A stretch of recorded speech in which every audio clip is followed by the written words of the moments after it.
Hello বন্ধুরা, আমি আবার চলে এসেছি তোমাদের জন্য একটা ছোট্ট মিনি ব্লগ নিয়ে।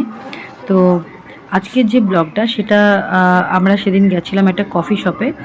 তো কফি শপে যাওয়ার কোনো কথাই ছিল না। হঠাৎ করে আমি, আমার বোন এবং ছেলে জাস্ট সন্ধেবেলা একটু বেরিয়েছিলাম যাদবপুর এরিয়াতেই। তো সেখানে ঘুরতে ঘুরতে হঠাৎ করে বোন বলল যে চল একটু কফি খাই।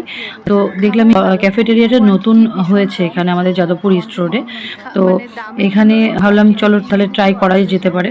তো সেখানে গেলাম, তো গিয়ে বেশ কিছুক্ষণ আমরা বসেই ছিলাম, অনেকক্ষণ ওয়েট করতে হয়েছিল। তো তাছাড়া ওদের বিহেভিয়ারটা খুব ভালো ছিল, খাবার দাবার খারাপ ছিল না। আমরা ওখানে ভেজ পিৎজা অর্ডার করেছিলাম, আর তার সঙ্গে কফি, ক্যাফেচিনো অনেক কিছুই ছিল, ছেলের জন্য আলাদা করে নেওয়া হয়েছিল। তো এই যে দেখো ভেতরটা তোমরা দেখতে পাচ্ছ, আমরা এখন ভেতরে চলে এসেছি। তো ভেতরের রিনোভেশনটা ভীষণ ভালো, এখানে অন্যরকম বেশ ছবি টবি দেওয়া আছে, অনেক রকম ছবি দেওয়া আছে এখানে। তো খুব বেশি বড় নয়, স্পেস খুব একটা বড় সেটা নয়, মোটামুটি ছোটোর ওপরেই, তবে ভালো। তো এখানে বসে টাইমটা কাটানো যাবে, সময় কাটানো যাবে। তো তোমরা যদি কেউ আসতে চাও যাদবপুরে, মনে করো যে তোমরা কেউ কফি খেতে আসবে বা ক্যাফেটেরিয়াতে আসবে, তো তোমরা এখানে অনায়াসে আসতেই পারো, এসে সময় কাটাতে পারো। সব থেকে এখানে আমার যেটা লেগেছিল যে দামগুলো একটু হাই ছিল, তবে দামের থেকে খাবারের কোয়ান্টিটি একটু কম ছিল। তো যাই হোক, আমার এটাই মনে হয়েছে। তো আদারওয়াইজ সব কিছুই খুব ভালো, মানে টেস্ট ছিল খাবারের, খুব খুব ভীষণ টেস্টি ছিল। আমার পিৎজাটা মানে খুব ভালো লেগেছিল। তবে সেদিনকে প্রায় রাত্রি 8টা সাড়ে 8টা বেজে গেছিলো। তো আমরা ভাবছি যে কি করব, মানে এত রাতে পিৎজা খাবো। তো যাই হোক, আমরা 3জন ছিলাম, একটা পিৎজাই নিয়েছিলাম মিডিয়াম সাইজ। তো সেই পিৎজাটা নিয়ে আমরা খেয়েছিলাম, মোটামুটি দুটো করে খেয়েই না আমাদের পেটটা ভরে গেছিলো। ক্যাফেটেরিয়াতে গিয়ে শুধু কফি খাওয়াই নয়, আমরা বেশ কিছুটা সময় ওখানে অতিবাহিত করেছিলাম, তোমরা সেটা দেখতেই পাচ্ছ।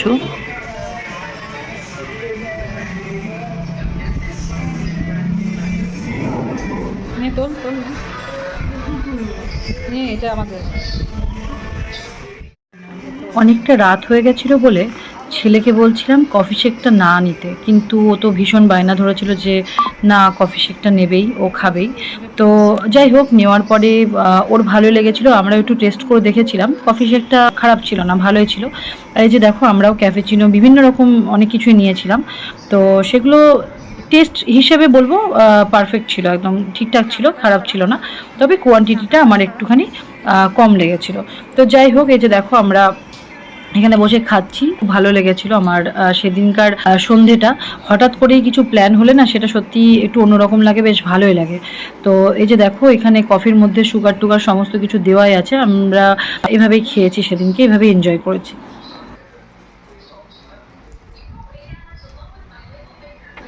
আমাদের এই ব্যস্ততার জীবনে হঠাৎ করে যদি কোনো এরকম একটা সন্ধে আসে, তবে বেশ ভালোই লাগে, তাই না? বোন, ছেলে সবাইকে নিয়ে হঠাৎ করে চলে গেছিলাম সেদিন সন্ধেটা কাটাতে একটা কফি শপে। আমার তো খুব ভালোই লেগেছে, একটা ছোট্ট সন্ধে আমাদের অন্যরকমভাবে কেটেছে। তো আমরা ওখানে জাস্ট কফি খাওয়ার উদ্দেশ্যে গেছিলাম, কিন্তু পিৎজা খাবো সেটা ঠিক ছিল না।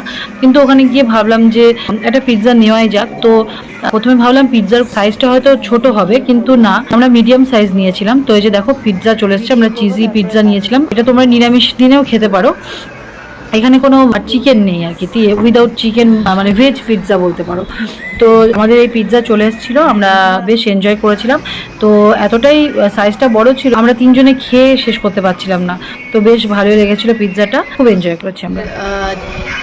চিজি পিৎজা চলে এসছে, no chicken, only cheesy pizza এটা।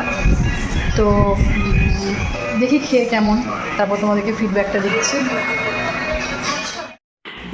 এরপর পিৎজাটা মুখে দেওয়ার পর পুরো মেল্ট হয়ে যাচ্ছিল, মানে যেহেতু ভেতরে চিজ ছিল, তো তার জন্য পিৎজাটা পুরো মেল্ট হয়ে গেছিলো। তো আমরা তো বেশ এনজয় করেছি পিৎজাটা। তারপরে খাওয়ার পরে মনে হচ্ছিল আর একটু হলে ভালো হতো, তবে সত্যি কথা বলতে পেটে সেই জায়গাটা ছিল না পিৎজা খাওয়ার মতো।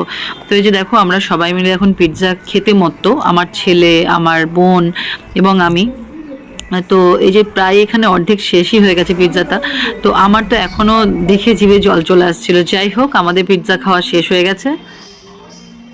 বোন আর ছেলে দুজনেই খুব খুনসুটি করে, ওরা মাসি, উনপো নয় ঠিক, ওরা একটা বন্ধুই বলতে পারো ছোট থেকে।